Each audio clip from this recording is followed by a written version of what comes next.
King of cup ಬಂದಿದೆ.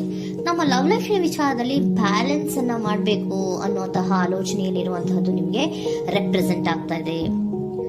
Emotional ಆಗಿ ನೀವು ತುಂಬಾ ಯೋಚನೆಯನ್ನ ಮಾಡ್ತಾ ಇರುವಂತಹದ್ದು, ಒಂದು ಬ್ಯಾಲೆನ್ಸ್ ಇರಬೇಕು, ಒಂದು ರೀತಿಯ ಸ್ಟೇಬಲ್ ಆಗಿರ್ಬೇಕು ನನ್ನ ಲವ್ ಲೈಫು ಅನ್ನುವಂತಹ ಆಲೋಚನೆಯನ್ನ ಮಾಡ್ತಾ ಇರುವಂತಹದ್ದು ರೆಪ್ರೆಸೆಂಟ್ ಆಗ್ತಾ ಇದೆ. ರೀಡಿಂಗ್ ಅನ್ನ ಶುರು ಮಾಡೋಣ. ಓಕೆ, ಇನ್ ಪಾಸ್ಟ್ ಅಲ್ಲಿ ನಾನು ಇವಾಗ ರೀಡಿಂಗ್ ಅನ್ನ ತಗೋತಾ ಇರೋದು ಯಾವ್ದು ಗೊತ್ತಾ? ಸೊ ಪಾಸ್ಟ್ ನ ಬಗ್ಗೆ ಮತ್ತೆ ನಿಮ್ಮ ಲವ್ ಲೈಫಿನ ಪಾಸ್ಟ್ ನ ಬಗ್ಗೆ, ಅಟ್ ಪ್ರೆಸೆಂಟಿನ ಬಗ್ಗೆ, ಹಾಗೇನೆ ಇಮಿಡಿಯೇಟ್ ಫ್ಯೂಚರಿನ ಬಗ್ಗೆ ನಾನು ರೀಡಿಂಗ್ ಅನ್ನ ತಗೋತಾ ಇರೋದು. ಓಕೆನಾ? So bottom of the duck ಅಲ್ಲಿ ಏನಿತ್ತು?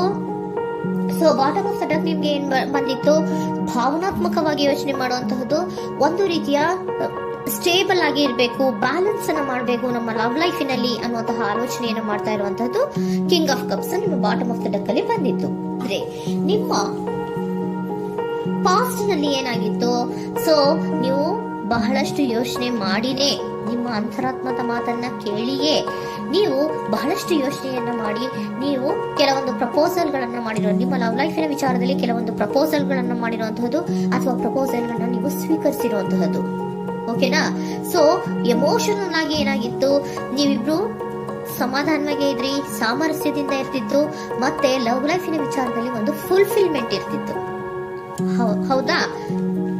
ನಿಮ್ಮ ಪಾಸ್ಟ್ ನಲ್ಲಿ ಬಹಳಷ್ಟು ಯೋಚನೆ ಮಾಡಿಯೇ ಕೆಲವೊಂದು ಫುಲ್ಫಿಲ್ಮೆಂಟ್ ಗಳು ಇರುತ್ತೆ ಅನ್ನುವಂತಹ ಆಲೋಚನೆಯನ್ನು ಮಾಡಿಯೇ ನೀವು ಕೆಲವೊಂದು ಪ್ರಪೋಸಲ್ ಗಳನ್ನ ಮಾಡಿರುವಂತಹದ್ದು ಅಥವಾ ಪ್ರಪೋಸಲ್ ಗಳನ್ನ ನೀವು ಸ್ವೀಕರಿಸಿರುವಂತಹದ್ದು ನಿಮ್ಮ ಲವ್ ಲೈಫಿನ ವಿಚಾರದಲ್ಲಿ ರೆಪ್ರೆಸೆಂಟ್ ಆಗ್ತಾ ಇದೆ. ಆದ್ರೆ ಅಟ್ ದ ಪ್ರೆಸೆಂಟ್ ನಲ್ಲಿ ಏನಾಗ್ತಾ ಇದೆ? ಅಟ್ ದ ಪ್ರೆಸೆಂಟ್ ನಲ್ಲಿ ನೀವ್ ಯಾಕೋ ಆಲೋಚನೆಯನ್ನ ಮಾಡ್ತಾ ಇರುವಂತಹದ್ದು ರೆಪ್ರೆಸೆಂಟ್ ಆಗ್ತಾ ಇದೆ ನಿಮ್ಮ ಲವ್ ಲೈಫಿನ ವಿಚಾರವಾಗಿ. ನೋಡಿ, 7 ಆಫ್ ಪೆಂಟಿಕಲ್ಸ್ ಬಂದಿದೆ.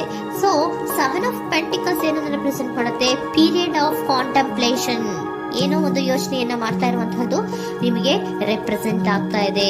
ಯಾಕೋ ನನ್ನ ಲವ್ ಲೈಫಿನಲ್ಲಿ ಮುಂದೆ ಮುಂದೆ ಹೋಗ್ತಾ ಇಲ್ವಲ್ಲ, ಏನಿದು ಇಷ್ಟು ಸ್ಲೋ ಪ್ರೋಗ್ರೆಸ್ ಅಲ್ಲ ಅನ್ನುವಂತಹ ಆಲೋಚನೆಯನ್ನ ನೀವು ಮಾಡ್ತಾ ಇರುವಂತಹದ್ದು ರೆಪ್ರೆಸೆಂಟ್ ಆಗ್ತಾ ಇದೆ. ಲಾಂಗ್ ಟರ್ಮಿನ ವ್ಯೂಸಿನ ಬಗ್ಗೆ ನೀವು ಹೆಚ್ಚು ಗಮನವನ್ನ ಕೊಡ್ತಾ ಇದ್ದೀರಾ. ಸೊ ನಮ್ಮ ಲವ್ ಲೈಫ್ ಎನ್ನುವುದು ಲಾಂಗ್ ಟರ್ಮಿನಲ್ಲಿ ಕೂಡ ನಮಗೆ ಚೆನ್ನಾಗಿರ್ಬೇಕು. ಆದ್ರೆ ಯಾಕೆ ಏನೋ ಒಂದು ರೀತಿಯ ಪ್ರೋಗ್ರೆಸ್ ಇಲ್ವಲ್ಲ ಲವ್ ಲೈಫಿನಲ್ಲಿ, ಒಂದು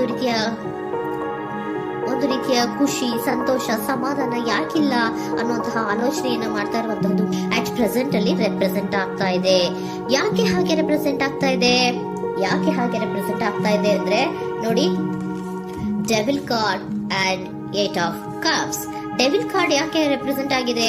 ಅಡಿಕ್ಷನ್. ನೀವು ಅವ್ರನ್ನ ತುಂಬಾ ಅಡಿಕ್ಟ್ ಆಗ್ಬಿಟ್ಟಿದ್ದೀರಾ, ಅಂದ್ರೆ ಅವ್ರನ್ನ ತುಂಬಾ ಹಚ್ಕೊಂಡ್ಬಿಟ್ಟಿದ್ದೀರಾ, ನಿಮ್ಗೆ ಅವ್ರನ್ನ ಬಿಟ್ಟಿರಕ್ ಆಗೋದಿಲ್ಲ. ತುಂಬಾ ನೀವು ಅವ್ರಿಗೆ ಅವಲಂಬನೆ ಆಗಿರುವಂತಹದ್ದು, ನಿಮ್ಮ ಲವ್ ಲೈಫಿನ ವಿಚಾರದಲ್ಲಿ ನಿಮ್ಮ ಪರ್ಸನ್ಗೆ ನೀವು ತುಂಬಾ ಅಡಿಕ್ಟ್ ಆಗಿರುವಂತಹದ್ದು, ತುಂಬಾ ಪ್ರೀತಿಸುವಂತಹದ್ದು, ಒಂದು ನಿಮಿಷನೂ ಕೂಡ ಬಿಟ್ಟಿರೋದಿಲ್ವೇನೋ ಅನ್ನುವಂತಹ ರೀತಿಯಲ್ಲಿ ನೀವು ತುಂಬಾ ಅಡಿಕ್ಟ್ ಆಗಿರುವಂತಹದ್ದು ರೆಪ್ರೆಸೆಂಟ್ ಆಗ್ತಾ ಇದೆ. ಸೊ ಆ ಕಾರಣವಾಗಿಯೇ ನೀವು ಯೋಚನೆಯನ್ನ ಮಾಡ್ತಾ ಇದ್ದೀರಾ. ಸೊ ಯಾವುದೇ ಲವ್ ಲೈಫಿನಲ್ಲಿ ಯಾವುದೇ ರೀತಿಯ ಮುಂದುವರಿಕೆ ಕಾಣ್ತಾ ಇಲ್ವಲ್ಲ, ಏನಾಗ್ಬಹುದು, ಏನಾದ್ರೂ ನಾನು ಪ್ರೀತಿಯನ್ನ ಬಿಟ್ಟು ಮುಂದೆ ಹೋಗ್ಬೇಕಾಗುತ್ತಾ ಬೇಜಾರಿನಲ್ಲಿ ಅನ್ನುವಂತಹ ಆಲೋಚನೆಯನ್ನ ಮಾಡ್ತಾ ಇರುವಂತಹದ್ದು ಅಟ್ ಪ್ರೆಸೆಂಟಿನಲ್ಲಿ ರೆಪ್ರೆಸೆಂಟ್ ಆಗ್ತಾ ಇದೆ. ಯಾಕಂದ್ರೆ ಯಾವುದೇ ರೀತಿಯ ಮುಂದುವರಿಕೆಗಳು ಇಲ್ಲ. ಸೊ ನಿಮ್ಮಲ್ಲಿ ಏನಿದೆ? ಕೆಲವೊಂದು ರೀತಿಯ ಸ್ಟಾಗ್ನೇಷನ್ ಅಲ್ಲಿ ಇದೆ, ಅಸಮಾಧಾನಗಳಿದೆ, ಭಿನ್ನಾಭಿಪ್ರಾಯಗಳಿದೆ. ಯಾವುದೇ ರೀತಿಯ ಲವ್ ಲೈಫ್ ನಲ್ಲಿ ಒಂದು ರೀತಿಯ ಖುಷಿ ಅನ್ನೋದು ಅಟ್ ಪ್ರೆಸೆಂಟ್ ಅಲ್ಲಿ ನಿಮ್ಗೆ ಕಾಣ್ತಾ ಇಲ್ಲ. ಆದ್ರೆ ಯೋಚನೆ ಅಂತೂ ಮಾಡ್ತಾ ಇದ್ದೀರಾ. ಅಡಿಕ್ಷನ್ಸ್ ಇದೆ ಅಲ್ವಾ? So devil card represented by addictions ಅನ್ನ ರೆಪ್ರೆಸೆಂಟ್ ಮಾಡೋದ್ರಿಂದ ಅಟ್ ಪ್ರೆಸೆಂಟಿನಲ್ಲಿ ನೀವ್ ಯಾಕೋ ಲವ್ ಲೈಫಿನ ವಿಚಾರದಲ್ಲಿ ಸಮಾಧಾನದಿಂದ ಇರುವಂತಹದ್ದೇನು ರೆಪ್ರೆಸೆಂಟ್ ಆಗ್ತಾ ಇಲ್ಲ. ಸೊ ಏನಾಗುತ್ತೋ, ಇದು ಹಿಂಗೆ ಆಗ್ತಾ ಇದ್ರೆ ಏನಾಗುತ್ತೋ, ಇದೇನು ವಿತ್ಡ್ರಾ ಆಗ್ಬಿಡುತ್ತಾ, ನನ್ನನ್ನು ಬಿಟ್ಕೊಡ್ತಾರ ಅನ್ನುವಂತಹ ಆಲೋಚನೆಯನ್ನ ಕೂಡ ಕೆಲವೊಬ್ರು ಮಾಡ್ತಾ ಇರುವಂತಹದ್ದು ರೆಪ್ರೆಸೆಂಟ್ ಆಗ್ತಾ ಇದೆ. Next, in the near future ಅಲ್ಲಿ ಅಥವಾ ಇಮಿಡಿಯೇಟ್ ಫ್ಯೂಚರ್, ಇದು 1 ಮಂತಿನ ರೀಡಿಂಗ್ ಅಷ್ಟೇ, ಇನ್ನು ಲೈಫ್ ಲಾಂಗ್ ಇನ ರೀಡಿಂಗ್ ಅಲ್ಲ. ಓಕೆನಾ? ಜಸ್ಟ್ 1 ಮಂತಿನ ರೀಡಿಂಗ್ ಅಷ್ಟೇ. ನೆಕ್ಸ್ಟ್ ಬಂದಿರುವಂತಹದ್ದು ಯಾವುದು? 8 ಆಫ್ ಪೆಂಟಿಕಲ್ಸ್ ಬಂದಿದೆ. ಸೊ 8 ಆಫ್ ಪೆಂಟಿಕಲ್ಸ್ ಏನ್ ಮಾಡ್ಬೇಕಿತ್ತು? ನೀವು ಈ ಅಡಿಕ್ಷನ್ಸ್ ಅನ್ನ ಬಿಟ್ಟು, ಯೋಚನೆಯನ್ನ ಬಿಟ್ಟು, ಏನಕ್ಕೆ ಅಸಮಾಧಾನ ಆಗ್ತಾ ಇದೆ ಅನ್ನೋದನ್ನೆಲ್ಲ ಬಿಟ್ಬಿಟ್ಟು ನೀವು ಫೋಕಸ್ ಅನ್ನ ಮಾಡುವಂತಹದ್ದು ರೆಪ್ರೆಸೆಂಟ್ ಆಗ್ತಾ ಇದೆ. ಸೊ ಏನ್ ಫೋಕಸ್ ಮಾಡುವಂತಹದ್ದು? ಏನಾಗಿದೆ ನನ್ನ ಲವ್ ಲೈಫಿನ ವಿಚಾರದಲ್ಲಿ? ಎಲ್ಲ ಚೆನ್ನಾಗೇ ಇತ್ತಲ್ಲ ನೋಡಿ, ಪಾಸ್ಟ್ ನಿಮ್ಗೆ ಚೆನ್ನಾಗೇ ಇತ್ತಲ್ಲ, ಯೋಚನೆ ಮಾಡಿನೇ ತಾನೇ ನೀವು ಲವ್ ಲೈಫಿನಲ್ಲಿ ಪ್ರಪೋಸಲ್ ಗಳನ್ನ ಸ್ವೀಕರಿಸಿದ್ದು, ಮತ್ತೆ ಅಲ್ಲಿ ಫುಲ್ಫಿಲ್ಮೆಂಟ್ ಇರುತ್ತೆ ಅಂತ ತಾನೇ ನೀವು ಸಮಾಧಾನವಾಗಿ ಪ್ರಪೋಸಲ್ ಗಳನ್ನ ಸ್ವೀಕಾರ ಮಾಡಿದ್ದು. ಆದ್ರೆ ಪ್ರೆಸೆಂಟಿನಲ್ಲಿ ಕೆಲವೊಂದು ರೀತಿಯ ಭಿನ್ನಾಭಿಪ್ರಾಯಗಳು, ಕೆಲವೊಂದು ರೀತಿಯ ಅಡಿಕ್ಷನ್ಗಳು, ಕೆಲವೊಂದು ರೀತಿಯ ಯೋಚನೆಯನ್ನು ಮಾಡ್ತಾ ಇರುವಂತಹದ್ದು ರೆಪ್ರೆಸೆಂಟ್ ಆಗ್ತಾ ಇದೆ. ಅಟ್ ಪ್ರೆಸೆಂಟಿನಲ್ಲಿ ನೀವೇನು ಸಮಾಧಾನವಾಗಿ ಲವ್ ಲೈಫಿನಲ್ಲಿ ಇಲ್ಲದೆ ಇರುವಂತಹದ್ದು ರೆಪ್ರೆಸೆಂಟ್ ಆಗ್ತದೆ. ಆದ್ರೆ ಇಮಿಡಿಯೇಟ್ ಫ್ಯೂಚರಿನಲ್ಲಿ ಏನಾಗ್ತಾ ಇದೆ, 8 ಆಫ್ ಪೆಂಟಿಕಲ್ಸ್ ಬಂದಿದೆ. ಸೊ 8 ಆಫ್ ಪೆಂಟಿಕಲ್ಸ್ ಏನನ್ನ ರೆಪ್ರೆಸೆಂಟ್ ಮಾಡುತ್ತೆ? ಓಕೆ, ನೀವೇನ್ ಮಾಡ್ತಾ ಇದ್ದೀರಾ, ಬಹಳಷ್ಟು ಫೋಕಸ್ ಅನ್ನ ನಿಮ್ಮ ಲವ್ ಲೈಫಿನ ವಿಚಾರದಲ್ಲಿ ಮಾಡ್ತಾ ಇರುವಂತಹದ್ದು. ಏನ್ ಮಾಡ್ಬೇಕು, ಯಾಕಿಷ್ಟು ಭಿನ್ನಾಭಿಪ್ರಾಯಗಳು ಬರ್ತಾ ಇದೆ ಅನ್ನೋದ್ರ ಬಗ್ಗೆ ನೀವು ಯೋಚನೆಯನ್ನ ಮಾಡ್ತಾ ಇರುವಂತಹದ್ದು ರೆಪ್ರೆಸೆಂಟ್ ಆಗ್ತಾ ಇದೆ ನೋಡಿ. ಅದರ ಬಗ್ಗೆ ಹಾರ್ಡ್ ವರ್ಕ್ ಅನ್ನ, ಲವ್ ಲೈಫಿನ ವಿಚಾರವಾಗಿ ಸ್ವಲ್ಪ ಹಾರ್ಡ್ ವರ್ಕ್ ಅನ್ನ ಮಾಡ್ತಾ ಇರುವಂತಹದ್ದು ರೆಪ್ರೆಸೆಂಟ್ ಆಗ್ತಾ ಇದೆ. ಸೊ ಬಹಳಷ್ಟು ಕಮಿಟ್ಮೆಂಟ್ ಅನ್ನ ಇಟ್ಕೊಂಡು ಇದನ್ನ ನಾನು ಸರಿ ಮಾಡ್ಕೊಳ್ಳೇಬೇಕು ಅನ್ನುವಂತಹ ಆಲೋಚನೆಯನ್ನ ಮಾಡ್ತಾ ಇರುವಂತದ್ದು. ಸರಿ ಆಗ್ಲೇಬೇಕು, ಈ ಎಲ್ಲಾ ರೀತಿಯ ಅಸಮಾಧಾನಗಳಿಂದ ನಾನು ಆಚೆ ಬರಬೇಕು, ಸಮಾಧಾನವಾಗಿರ್ಬೇಕು, ಬ್ಯಾಲೆನ್ಸ್ ಅನ್ನ ಮಾಡ್ಬೇಕು ಅನ್ನೋದನ್ನ ನೀವು ಇಟ್ಕೊಂಡು ನೀವು ಹಾರ್ಡ್ ವರ್ಕ್ ಅನ್ನ ನಿಮ್ ಲವ್ ಲೈಫಿನ ವಿಚಾರದಲ್ಲಿ ಮಾಡ್ತಾ ಇರುವಂತದ್ದು ರೆಪ್ರೆಸೆಂಟ್ ಆಗ್ತಾ ಇದೆ. ನೆಕ್ಸ್ಟ್ ಕಾರ್ಡ್ ಕೂಡ ನಿಮ್ಗೆ ಕಿಂಗ್ ಆಫ್ ಸೋರ್ಟ್ಸ್ ಬಂದಿದೆ. ಸೊ ಕಿಂಗ್ ಆಫ್ ಸೋರ್ಟ್ಸ್ ಏನನ್ನ ರೆಪ್ರೆಸೆಂಟ್ ಮಾಡುತ್ತೆ?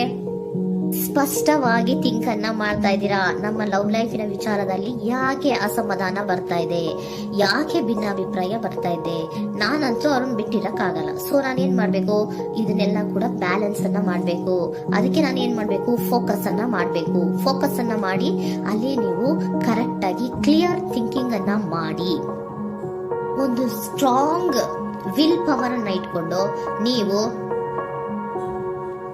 ಮೆಚ್ಯೂರ್ ಆಗಿ ಥಿಂಕ್ ಮಾಡಿ ಕೆಲವೊಂದು ರೀತಿಯ ನಿರ್ಧಾರಗಳನ್ನ ಮಾಡುವಂತಹದ್ದು ರೆಪ್ರೆಸೆಂಟ್ ಆಗ್ತದೆ ನೋಡಿ. ಸ್ಟ್ರಾಂಗ್ ಆಗಿ ಒಂದು ವಿಲ್ ಪವರ್ ಅನ್ನ ಇಟ್ಕೊಂಡು ಫೋಕಸ್ ಅನ್ನ ಮಾಡಿ ನೀವು ನಿಮ್ಮ ಲವ್ ಲೈಫಿನ ವಿಚಾರದಲ್ಲಿ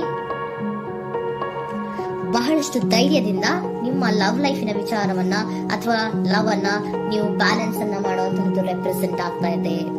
ಈಗ ಪ್ರೆಸೆಂಟ್ ಅಲ್ಲಿ ನಿಮಗೆ ಬೇಜಾರಿರಬಹುದು, ನಿಧಾನಗಳಿರಬಹುದು, ಆದ್ರೆ ಇನ್ ನೆಕ್ಸ್ಟ್ ನಿಯರ್ ಫ್ಯೂಚರ್ ಅಲ್ಲಿ ನೀವು ಅದನ್ನ ಫೋಕಸ್ ಮಾಡುವಂತಹದ್ದು, ಅದರ ಕಡೆಗೆ ಹೆಚ್ಚು ಗಮನವನ್ನ ಕೊಡೋದು, ಕ್ಲಾರಿಟಿಯ ಥಿಂಕಿಂಗ್ ಅನ್ನ ಮಾಡುವಂತಹದ್ದು, ಕ್ಲಿಯರ್ ಆಗಿ ಥಿಂಕಿಂಗ್ ಅನ್ನ ಮಾಡೋದು, ಕ್ಲಾರಿಟಿಗೆ ಬರುವಂತಹದ್ದು, ಧೈರ್ಯವಾಗಿ ಮುಂದೆ ಹೋಗುವಂತಹದ್ದು ನಿಮ್ಗೆ ರೆಪ್ರೆಸೆಂಟ್ ಆಗ್ತಾ ಇದೆ.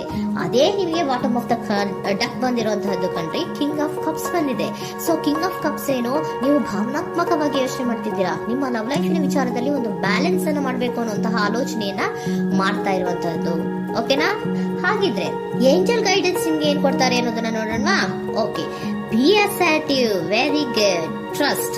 ನೋಡಿ, ದೃಢವಾಗಿ ಇರಿ, ಏನೂ ಆಗಿಲ್ಲ. ನೀವು ಅಷ್ಟೊಂದು ಯೋಚನೆಯನ್ನ ಮಾಡುವಂತಹದ್ದು ಏನೂ ಆಗಿಲ್ಲ. ಕೆಲವೊಂದು ರೀತಿಯ ವೇರಿಯೇಷನ್ಗಳಾಗಿರುತ್ತೆ. ಸೊ ವೇರಿಯೇಷನ್ಗಳಾಗಿದ್ರು ಕೂಡ ನೀವು ಫೋಕಸ್ ಅನ್ನ ಮಾಡ್ತೀರಾ, ಅದರಲ್ಲಿ ನಿಮ್ಗೇನು ನಷ್ಟ ಏನೂ ಆಗಲ್ಲ, ಅಥವಾ ನೀವೇನೂ ಕೂಡ ಕಳ್ಕೊಂಡು ನೀವು ಆಚೆ ಬರಲ್ಲ. ಫೋಕಸ್ ಅನ್ನ ಮಾಡಿ ಕರೆಕ್ಟ್ ಆಗಿ ಕ್ಲಿಯರ್ ಥಿಂಕಿಂಗ್ ಅನ್ನ ಮಾಡಿ ನೀವು ಕರೆಕ್ಟ್ ಆಗಿ ಮಾತಾಡ್ಬಿಟ್ರೆ ನಿಮ್ಮ ಲವ್ ಲೈಫ್ ನಲ್ಲಿ ಬ್ಯಾಲೆನ್ಸ್ ಅನ್ನೋದು ಬಂದ್ಬಿಡುತ್ತೆ. ಓಕೆನಾ? ಬಿ ಅಸರ್ಟಿವ್, ದೃಢವಾಗಿರಿ, ಧೈರ್ಯವಾಗಿರಿ, ಟ್ರಸ್ಟ್, ನಂಬಿಕೆಯಿಂದ ಇರಿ, ಏನೂ ಆಗಲ್ಲ. ನೀವು ಅಷ್ಟೊಂದು ಅಸಮಾಧಾನ ಮಾಡ್ಕೊಂಡು ಅಷ್ಟೊಂದು ಬೇಜಾರನ್ನ ಮಾಡ್ಕೊಂಡು ಏನಾಗ್ತಿದೆಯೋ ಅಂತ ಗಾಬರಿ ಪಡುವಂತಹದ್ದು ಏನೂ ಆಗಿಲ್ಲ. ಸ್ವಲ್ಪ ವೇರಿಯೇಷನ್ಗಳಾಗಿದ್ರು ಕೂಡ ಇನ್ ನಿಯರ್ ಫ್ಯೂಚರ್ ನಿಮ್ಗೆ ಸಮಾಧಾನ ಆಗುತ್ತೆ, ಖುಷಿ ಆಗುತ್ತೆ. ನಿಮ್ ಲವ್ ಲೈಫಿನ ವಿಚಾರದಲ್ಲಿ ಕೆಲವೊಂದು ಬ್ಯಾಲೆನ್ಸ್ ಗಳನ್ನ ಮಾಡ್ತೀರಾ.